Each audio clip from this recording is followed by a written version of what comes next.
আজকের সোনার তরী কবিতা। প্রথমে গোল দাগ দিয়ে সোনার তরী কথার অর্থটা লিখে নাও। সোনার তরী মানে কবি যে কল্পনা করতেছে, সে কল্পনায়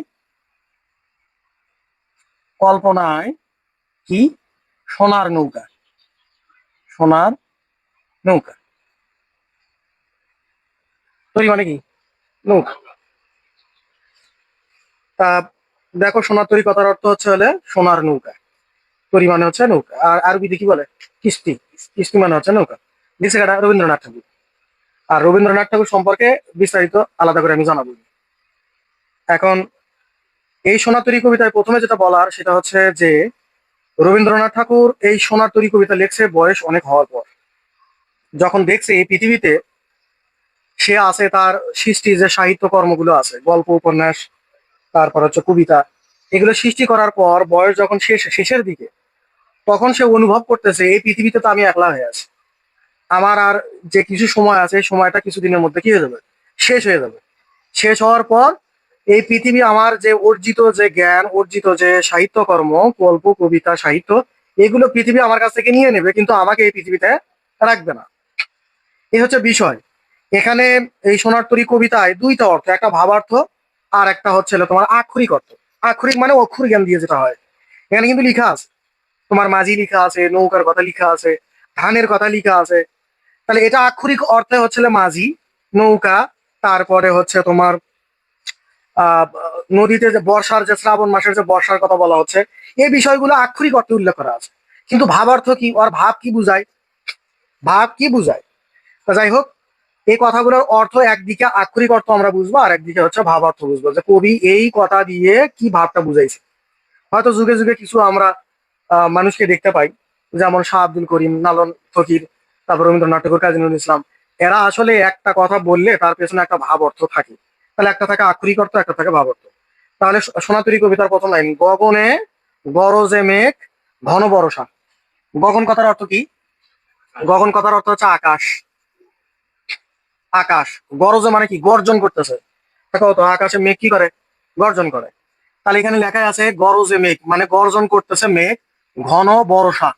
এখন যে রকম করে বৃষ্টি হচ্ছে, ঘন বর্ষা মানে কি তুমুল বৃষ্টিপাত, এটাকে বলতেছে ঘন বর্ষা। ঘন বর্ষা মানে কি তুমুল বৃষ্টিপাত, তুমুল বৃষ্টি। আর গরজ মানে কি গর্জন করে, গর্জন করে কি মেঘ। কুলে একা বসে আছি নাহি ভরসা। কুলে একা, এই কুল একা বসে আছে, এটা আসলে কোনটাকে নির্দেশ করতেছে বলো তো? আমরা তো মনে করি যে নদীর মনে হয় কুল, আসলে এটা কিসের, এটা পৃথিবীতে। সে কুলে বসে আছে, এই পৃথিবীতে বসে আছে, অর্থাৎ ইহকালে বসে আছে। কোথায় যাবে? পরকালে চলে যাবে। এইরকম একটা কুলে একা বসে আছি, তার মানে কবি এখানে কি বলতেছে, যে এই পৃথিবীতে সবাই আছে, অনেক কিছু আছে, কিন্তু সে কি ফিল করতেছে, একা একা ফিল করতেছে। এই একাত্মতা প্রকাশ করতেছে, যে আমি একা একা ফিল করতেছি। তারপর নাই ভরসা, তো একা একা থাকলে আর পৃথিবীতে যত মানুষ দেখতেছে এরা পৃথিবীতে থাকবে, আর আমাকে ওই পারে চলে যেতে হবে, পর পারে চলে যেতে হবে। তখন একা একা ফিল হওয়ায় তখন বলতেছে নাই ভরসা, তার মানে কোনো ভরসা নাই, আমি একা একা বসে আছি। আর কুলে বসে আছি, তার মানে কোনো ভরসা নাই, এই পৃথিবী থেকে যেতেই হবে, কোনো ভরসা নাই। তাহলে আছে কোনো ভরসা পৃথিবী থেকে, এই পৃথিবীতে থাকার কোনো আর ব্যবস্থা আছে সময় হয়ে যাওয়ার পর? তারপরে দেখো, রাশি রাশি মানে অনেক। আমরা কিন্তু এই রাশি রাশি, এই যে দ্বিত্ব আমরা ব্যবহার করি, এটা হচ্ছে অনেক জিনিস ব্যবহার মানে থাকার কারণে। যদি তোমার অনেক তোমার এখানে যেটা ধান বুঝাইছে, যে অনেক ধান তোমার বাড়িতে, তখন এটাকে আমরা রাশি রাশি ধান বলতেছি। তাহলে রাশি রাশি ওই ধানটা কোথায় রাখা আছে? ধান রাখার পাত্রে। ধান রাখার পাত্র আমাদের গ্রাম অঞ্চলে কলা ব্যবহার করা হয়, মাছা ব্যবহার করা হয়, তাই না? তাহলে এখানে ধান রাখার পাত্র কি, ভাড়া ভাড়া। ধান রাখার পাত্র, আর রাশি হচ্ছে অনেক কিছু বোঝানোর জন্য এটা ব্যবহার করছে। ধান কাটা হলো সারা, এ ধান কাটা হলো সারা বুঝো। ধান কাটা কথার অর্থ কি বোঝাচ্ছে? ধান কাটা হলো সারা। ধান হচ্ছে হলে তার গল্প কবিতাটা ভাবার্থ। তার মানে ওই ধান দিয়ে কি বুঝাচ্ছে, গল্প কবিতা আর কি উপন্যাস। তার ধান দিয়ে কি বুঝাচ্ছে বলতো? গল্প কবিতা আর কি উপন্যাস। তার এগুলো কি হয়েছে, তার লেখা শেষ হয়েছে, এই পৃথিবীতে তার লেখা কি হয়েছে, শেষ হয়েছে। সেজন্য বলতেছে ধান কাটা হলো সারা। তাহলে আক্ষরিক অর্থ কি, যে ওই বর্ষাকালে আগে আগে ধান কাটছে, বর্ষাকাল চলে আসতেছে, তাহলে ধান এখন কাটা শেষ হয়ে গেছে, আর ধান রাখার পাত্রে রেখে দিচ্ছে, সেই কথাই বলতেছে রাশি রাশি ভাড়া ভাড়া ধান কাটা হলো সারা। তার মানে ভাব অর্থ, তার গল্প কবিতা উপন্যাস লেখা এই পৃথিবীতে কি হয়ে গেছে, শেষ হয়ে গেছে।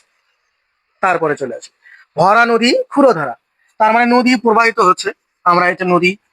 তাহলে এই পাশে যদি কবি বসে থাকে, এই পাশে কবি দাঁড়িয়ে আছে এই পাশে আসার জন্য, এটা হচ্ছে এহলোক, আর এটা হচ্ছে পরলোক। এটা পরকাল আর এটা হচ্ছে ইহকাল।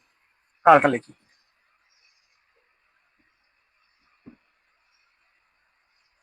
ইহকাল। তাহলে এটা কি বলতো, এটা হচ্ছে নদী। আর এখানে কবি কি করছে, ধান সে কাটা কি করছে, শেষ করছে। ধান কাটা শেষ করে বলতেছে এই যে বর্ষা, তুমুল বর্ষার কারণে কি চলে আসতেছে বলতো, এই পানি চলে আসতেছে, পানির স্রোত। সেজন্য বলতেছে ভরা নদী। তা নদী যখন ভরা থাকে, নদী কি থাকে, পানি দিয়ে ভর্তি থাকে এবং টুইটুম্বুর করে। আর স্রোত বয়, যেরকম আমাদের বাংলাদেশের উত্তর অঞ্চল থেকে দক্ষিণ দিকে স্রোত বয়, পানিগুলো দক্ষিণ দিকে চলে যায় বঙ্গোপসাগরে। আর এটা যাইতে গিয়ে দেখো অনেক স্রোত হয়। এটাকে বলতেছে খুবই, বলতেছে খুরের মতো, এই যে খুরিয়া ধারা। খুর জানো তো, খুর চিনি আমরা, নাপিতেরা ব্যবহার করে। আর নাপিতকে কি বলা হয়, নরসুন্দর। জানো কি তোমরা, নরসুন্দর মানে হচ্ছে নরকে যে সুন্দর করে। তা নরকে সুন্দর করে কি, তা নর কেনা, নর হচ্ছে হলে পুরুষ মানুষ। আর নর ও নারী, নারী হচ্ছে মহিলা মানুষ। এই নর ও সুন্দর হচ্ছে, তাহলে নর ও সুন্দর কাছে কি থাকে, এই খুরটা থাকে। আর খুরে কি রকম থাকে, ধারালো থাকে। আর এখন তো খুর ব্যবহার করা হচ্ছে ব্লেড দিয়ে, কিন্তু আগেকার সময় কি করতো, একটা হচ্ছে ধাতব, তাতে ধার দিয়ে দিয়ে দিয়ে দিয়ে দিয়ে তাকে ধারালো বানাইতো। আর এগুলো দিয়ে কি করতো, নাভি চুল কাটতো, তারপর এগুলো কামায় দিত। তাহলে বলো তো ওটা তো কিরকম ধার। তাহলে কবি এখানে বর্ষার ওই স্রোতকে বলা হচ্ছে, ভরা নদীর ওই স্রোতকে কার সাথে তুলনা করছে, খুরের সাথে তুলনা করছে, যে এইরকম ধারালো। তার মানে যে দিকে যাচ্ছে কুলটাকে কি করেছে, ভেঙে ফেলাচ্ছে। সেজন্য বলতেছে ভরা নদী ক্ষুরো ধারা। তাহলে ক্ষুরো ধারা কথার অর্থ কি, ক্ষুরো ধারা অর্থ হচ্ছে হলে ধারালো, খুরের মতো ধারালো। ঠিক আছে, খুরের মতো ধারালো। ওর খাতা বইয়ে লিখে নাও এগুলো, এগুলো লাগে এমসিকিউ এর জন্য, খুবই গুরুত্বপূর্ণ। তারপর লেখা আছে ভরা নদী ক্ষুরো ধারা খর বরসা। মানে খর বরসা করতে ধারালো বর্ষা, বর্ষা যেন ব্রাহ্মণবাড়িয়া বর্ষাতে মারামারি হয়। তার মানে ধারালো বর্ষা, ধারালো, ধারালো বর্ষা। ঠিক আছে, দুঃখিত, বর্ষা এটা না, বর্ষা এটা হচ্ছে আমরা বৃষ্টিপাত, আর এটা হচ্ছে বর্ষা হচ্ছে এটা। ঠিক আছে, আচ্ছা। তাহলে বলতেছে খর বর্ষা মানে ধারালো বর্ষা, কাটিতে কাটিতে ধান এলো বর্ষা। তার মানে কবি গল্প কবিতা উপন্যাস লিখতে লিখতে কি চলে যাচ্ছে, বর্ষা চলে যাচ্ছে। তাহলে বর্ষা চলে আসছে, তারপর কবি একা একা অনুভব করতেছে এই পৃথিবী থেকে তাকে কি করতে হবে, চলে যেতে হবে। কবির সময়টা ফুরিয়ে আসছে, এজন্য বলতেছে কাটিতে কাটিতে ধান এলো বর্ষা। আক্ষরিক অর্থ হচ্ছে কি, যে ধান কাটতে কাটতে বর্ষা চলে যাচ্ছে। আর ভাবার্থ কি, কবির সময় ফুরিয়ে যাচ্ছে। কি কি করতে করতে, ধান মানে কি, গল্প সাহিত্য, আর হচ্ছে হলে তোমার কবিতা, আর যা কিছু এই পৃথিবীতে কবি কি করছে, রচনা করছে বা তার সৃষ্টিকর্ম আছে। একখানি ছোট ক্ষেত আমি একলা। মানে একখানি ছোট ক্ষেত, এখানে তোমার অর্থ যেটা ভালো করে বুঝো। ছোট ক্ষেত, ছোট ক্ষেত মানে কি রে, ছোট ক্ষেত মানে কি, কি বুঝাচ্ছে, পৃথিবী বুঝাচ্ছে। কি বুঝাচ্ছে, পৃথিবী। আমরা ইসলাম ধর্মের লোক যারা বুঝি, এই পৃথিবীটা কি একটা পরীক্ষা ক্ষেত্র না, মানে পরীক্ষার হচ্ছে একটা জায়গা, এখান থেকে আমাদের পরপারে যেতে হবে। সেজন্য বলতেছে একখানি ছোট ক্ষেত আমি একলা। তাহলে ছোট ক্ষেত মানে কি, পৃথিবী। আচ্ছা, আর এই পৃথিবীতে কেমন হয়ে আছে সে, এক সময় দেখতে পেলো সে একলা, একলা একলা, আর সাথে কেউ নেই। তারপর চারিদিকে বাঁকা জল করেছে খেলা, বাঁকা জল বোঝো, তার মানে সে পৃথিবীতে একা একা অনুভব করতেছে। আর ওই যে নদীর ধারে যে বা তীরে আছে সে, এই নদীর যে স্রোত বা ধারালো, খুরের মতো ধারালো, খর বরসার মতো, তাহলে এগুলো কি করে আছে, বাঁকা জল।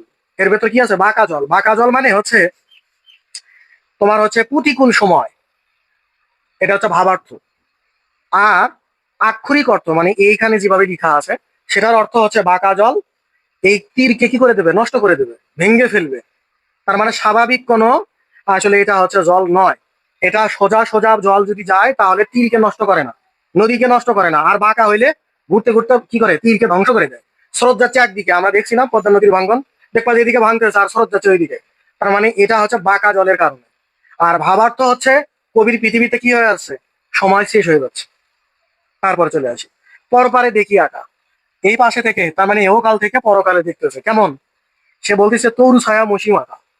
তাহলে তরু ছায়া বোঝো কি, তরু মানে কি, গাছপালা, আর ছায়া, তাহলে তরু ছায়া মসি মাখা। তার মানে এই ছায়া পড়ে তোমরা যখন দেখবা যে যদি দূরে কোনো নদীতে যাও, দেখো ওই পাশের গ্রামটা সুন্দর একটা কালি দিয়ে মনে হয় যে অঙ্কন করা আছে, যে গ্রামখানি খুব ছোট ছোট লাগে। আর ওইগুলো তো সব গাছপালা, গাছপালা দিয়ে একটা অঙ্কনের মতো থাকে, সেজন্য বলতেছে তরু ছায়া মসিম আঁকা, পরপারে দেখি আঁকা। পরপারে মানে কি রে? পরকাল। পরপার মানে কি?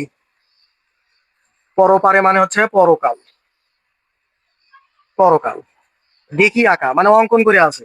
তরু ছায়া মসিম আঁকা মানে তরু মানে গাছপালা যেরকম করে ছায়া পড়ে থাকে, সেই রকম করে আমরা এই এই পার থেকে ওই পারে আমরা দেখতে পাচ্ছি।